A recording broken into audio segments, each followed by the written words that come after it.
Violet, you're my taxi. Come pick me up right now. If you don't, I'll make sure you and Anthony get a divorce. No matter how busy or unwell I, as mother-in-law Kayla boasts, am always on call. But do you realize, Kayla? All your words and actions are being recorded, you know? My name is Violet. I'm a 32-year-old working mother. I have a normal family with my husband Anthony, who's the same age, and our daughter. Yet I feel our life is anything but peaceful. The reason? Kayla. Father-in-law has passed away, and both sister-in-laws are married and moved out, leaving Kayla living alone. Anthony, concerned about her, can't always be there due to his busy job and frequent business trips. As a result, I often end up handling things. She's someone I want to respect and care for, as she raised the man I love, but there's just too much distance. The in-laws' house is a 30-minute drive from ours. We chose a place close to Anthony's work for his hectic job. Kayla, still in her late 60s, is quite fit. She doesn't need care. I thought a little distance was good at first, but now I regret it. Kayla calls on me too often. Whether I'm at my part-time job, busy with housework and childcare, or even in the middle of the night, she doesn't care. Constant calls and messages from Kayla. Take me shopping in your car. Drive me to a specialist hospital far away. There's a weird noise in the house. Change the light bulb. Get a book from the shelf. Let me repeat. It's a 30-minute drive from our house to the in-laws. In this day and age, with delivery services, why does Kayla need to see and pick out things herself? She'd be faster taking a taxi to the hospital. Weird noises in the house? Call the police. Change your own light bulb. Books from the shelf? It feels like harassment. Actually, it probably is. Kayla's hobby, as it turns out, is harassing her daughter-in-law, me. Not a lie or a joke. She herself said it. The first time I went to the in-laws' house after marrying Anthony, Kayla whispered to me when he was away. Violet, you know I only found out after Anthony got married. With a nasty tone and smug smile.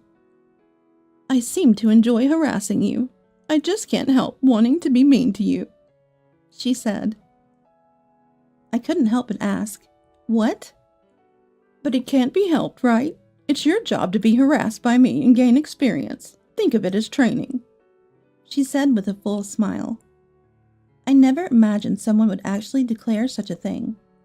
I just tilted my head, wondering what she was talking about. Mom wants to go to a hospital far away. What do you think? Initially, Anthony relayed her requests. Back then, if they weren't too frequent or far, Anthony would refuse. Then she stopped going through Anthony. Too many little shopping trips.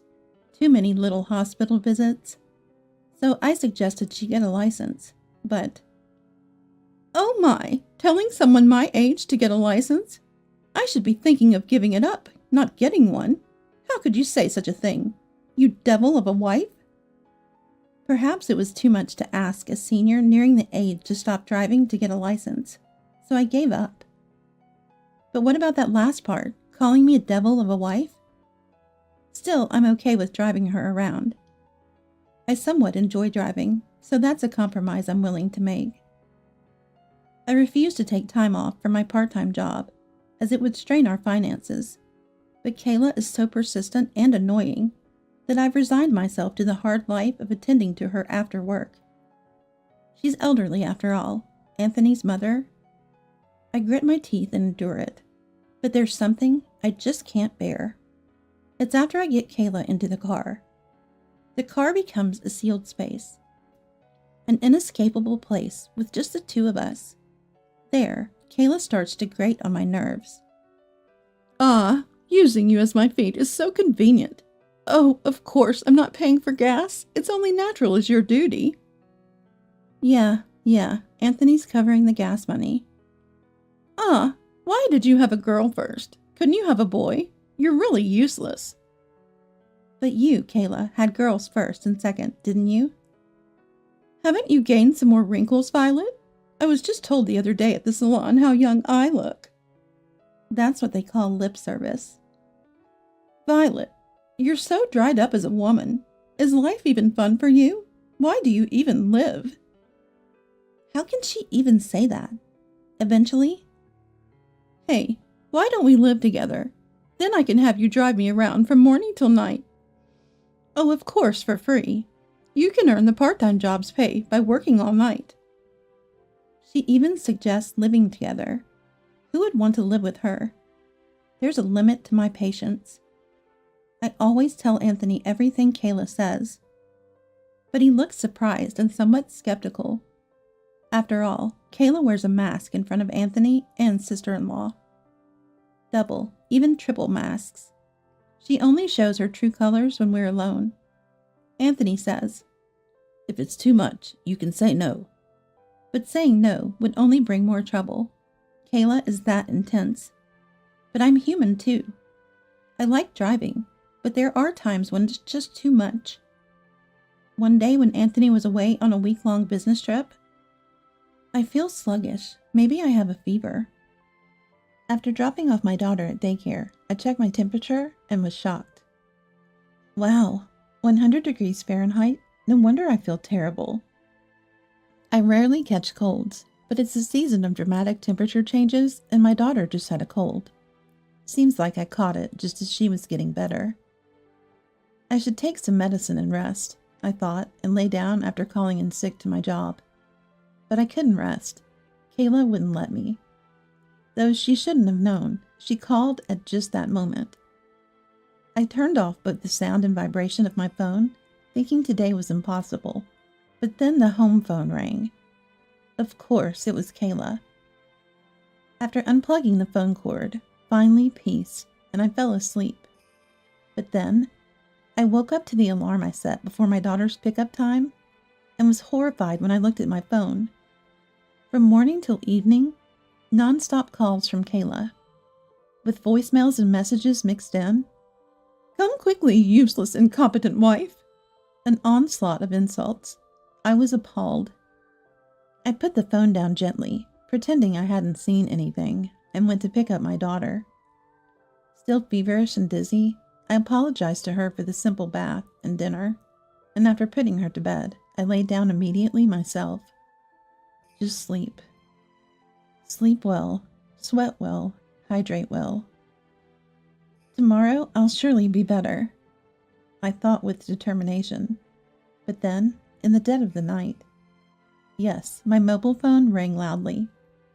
Expecting some message from Anthony, who was away on a business trip, I had turned the sound and vibration back on in the afternoon. The loud ringing phone vibrated violently.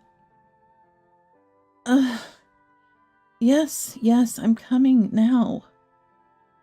I responded impulsively, my mind foggy from the fever and just waking up, but I immediately regretted answering. Hello? Finally, you answered. Do you have any idea how many times I called you? That voice instantly snapped me back to full consciousness. Kayla? Surprised, I jolted upright and then hurriedly covered my mouth when I realized I had shouted too loudly. Usually my daughter sleeps with me, but tonight, because I was feeling unwell, she slept in her own room. Still, not wanting to wake her, I whispered to Kayla. Kayla, what's going on? What do you mean, what's going on? Do you have any idea what time it is right now? No? The room was still dark. Wondering what time it could be, I checked the clock and was shocked. 3 a.m. Yes, not the pleasant snack time of 1500 hours, but the dead of the night at 3 a.m. Kayla, why are you calling? Come pick me up in your car, right now. What? Pick her up at 3 a.m.? What for? Kayla's voice continued to echo in my astonished ears. I'm out drinking with friends, and I'm hammered. Drive my friends and me home. Can't you take a taxi?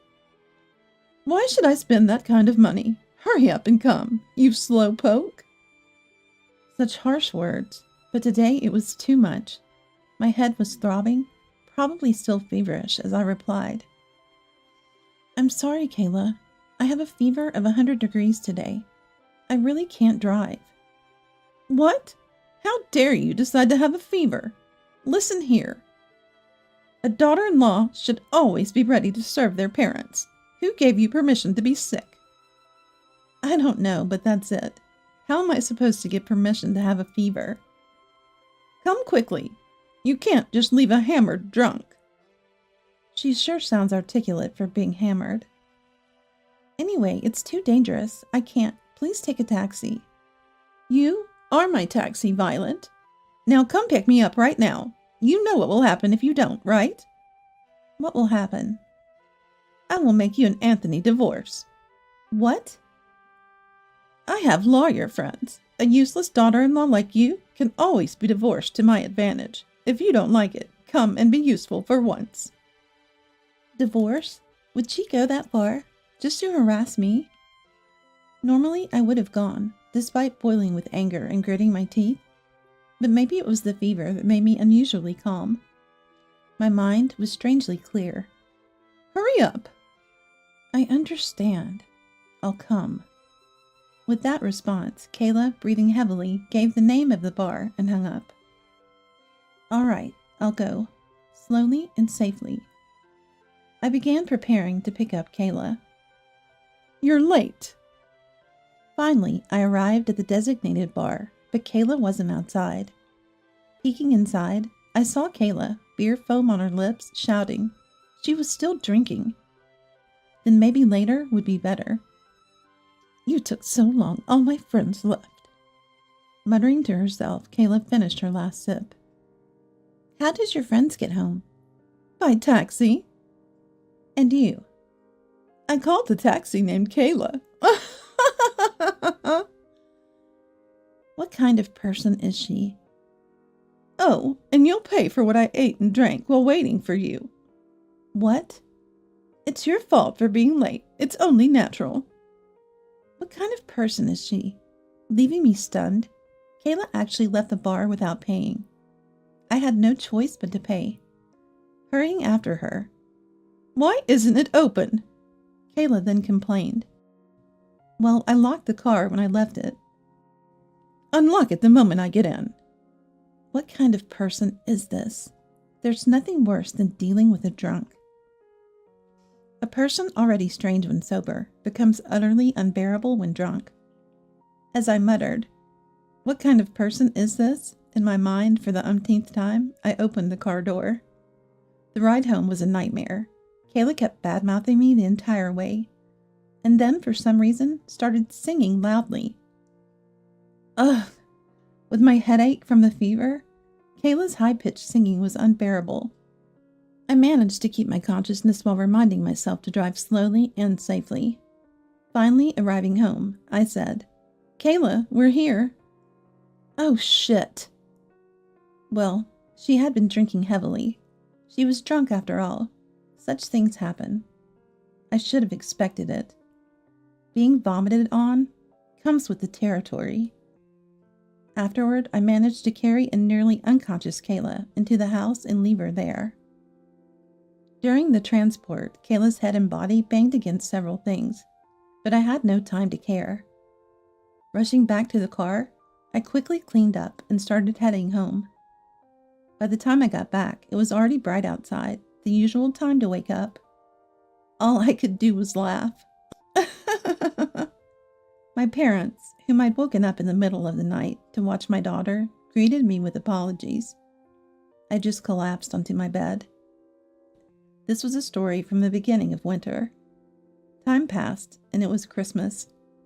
Yes, the time when the whole family gathers at the in-laws' house. You must absolutely come. Kayla insisted vehemently, giving me a bad feeling, and my intuition was right. As soon as I arrived at the in-laws' house, I was summoned to the living room. For some reason, Kayla commanded my attention. Why, we're not in the army. Then Kayla pointed at her head. You caused me an injury. Saying, the two sister-in-laws who were already there joined in. Violet, you carelessly carried our fallen mother and injured her. You left our sick and vomiting mother alone. What kind of person? You deliberately took your time to come pick her up, making her beg and cry for help. Your driving was so rough, it made her feel sick. They all blamed me, one after another. The usual Kayla, now joined by the two devilish sister-in-laws. What a sight. But you know, I expected this. I can predict Kayla's actions. So I casually took out my laptop. Thank goodness for lightweight and portable modern laptops. What's that? Kayla, emboldened by the support of the sister-in-laws, was quite aggressive. Ignoring her, I quietly set up the laptop. Now, Kayla, Addison, and Madison, calm down. How can we calm down? Your worst actions have all been reported to your daughter. Reflect properly. As a sign of reflection, give me $1,000 as pocket money, and you will sign a contract to be my taxi forever. What nonsense. So I turned on the laptop. Please, don't get so worked up, Kayla. You'll calm down once you see this. Saying that, I clicked on a folder on the laptop. Then, can't even give birth to a boy? You're really useless. Kayla's voice started playing. What? Ignoring the shocked Kayla, I continued to play the recordings. Why does Violet even live? Why doesn't she just disappear? Incompetent Kayla will be my taxi for life. I am the parent of Addison, Madison, and Anthony, essentially a god. Oh my gosh! The last exclamation wasn't from the recording, but from Kayla herself, now panicking. Ignoring her, I kept playing the clips. What? Recording me without permission? It's not without permission, Kayla. These are audio clips from the dashcam footage. I also have videos with you actually speaking. Want to see? No way would I want to see that. Too bad. There's a lot here. Why would a dashcam record inside of the car? Aren't they meant to record the outside? Our dashcam actually has 3 cameras. One for the front, one for the rear, and one inside the car. 3 cameras? Yes. Kayla, from a generation not familiar with dashcams and without a driver's license, didn't know. She was unaware that dashcams recording the interior of cars are quite common now. There are even 360-degree cameras. Kayla knew our car had a dashcam, but she probably didn't think it was recording the interior, let alone capturing audio.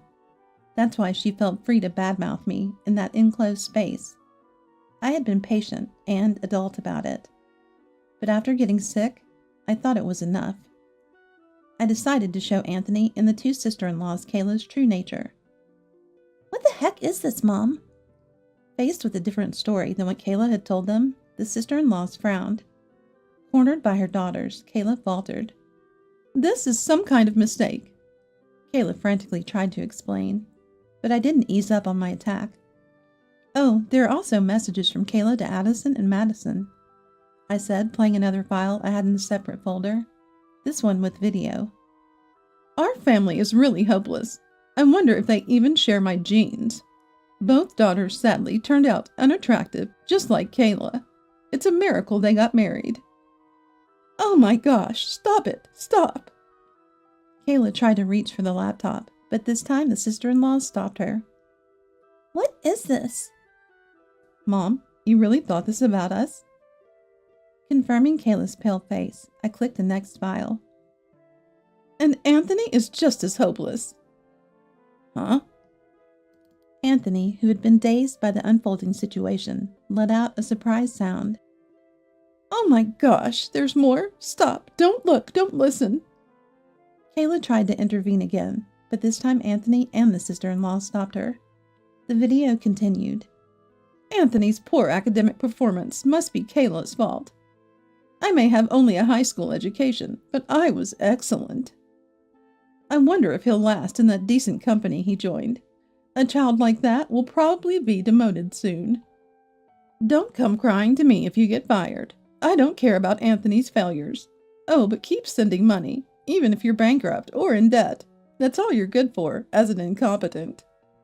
At that moment, I was angrily refuting in the video. Of course, it continued to play. Anthony and the sister-in-laws must have heard a completely different story from Kayla. That I badmouthed my in-laws and Anthony, oppressed Kayla, and was the worst kind of daughter-in-law.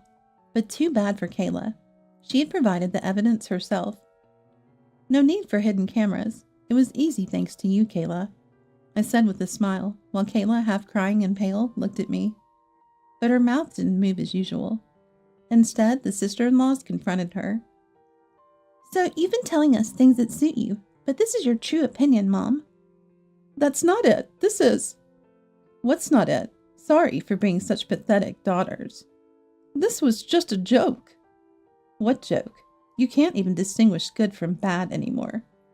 No, well, this is. Mom was always the incompetent one, getting fired everywhere, right? Dad used to complain about it. Yet you call us, Anthony, and even Violet useless? How dare you? Kayla was now so pale, she looked white. I don't want to know anymore. I'm done. A mother who calls her own children useless? We're better off without you. We're not coming back. Wait, please wait, I'm begging you. Desperately clinging, Kayla's hand was shaken off, and sister-in-law and her family left.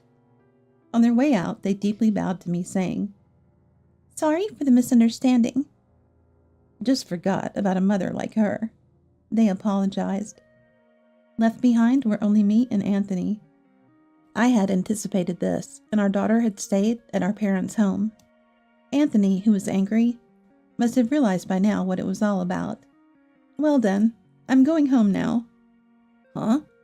As I packed up my computer and stood up, it was Anthony who looked surprised. Not huh, I said I'm going home. Oh, then I'll do. Where to?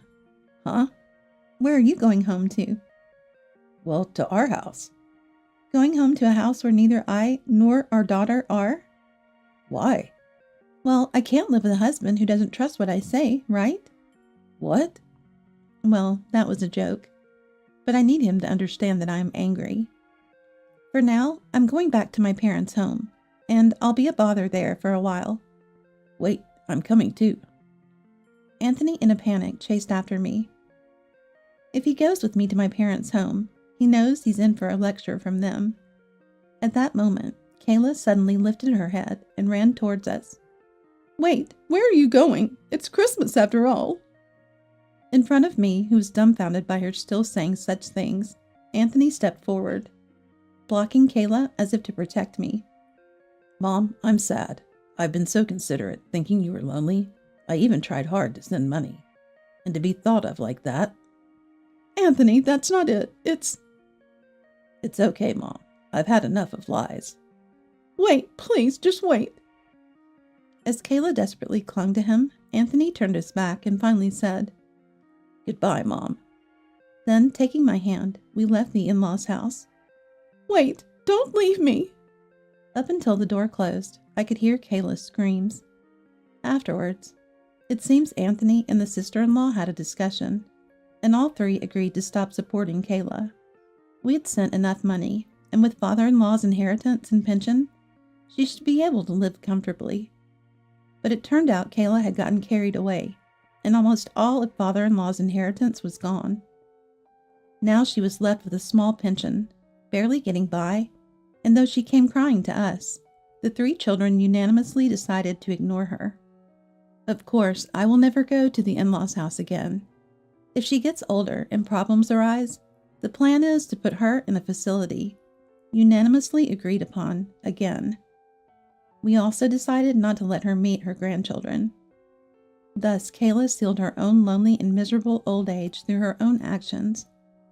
Furthermore, after that, free from Kayla's relentless demands for rides, I am enjoying peaceful days. Now, on every holiday, I look forward to fun driving days. After all, I've always liked driving. Except for Kayla's pickups and drop-offs. No need for the gas money for Kayla's rides, and no remittances, so there's more freedom to go on long trips. So, where shall we go next? That's what I plan with my daughter.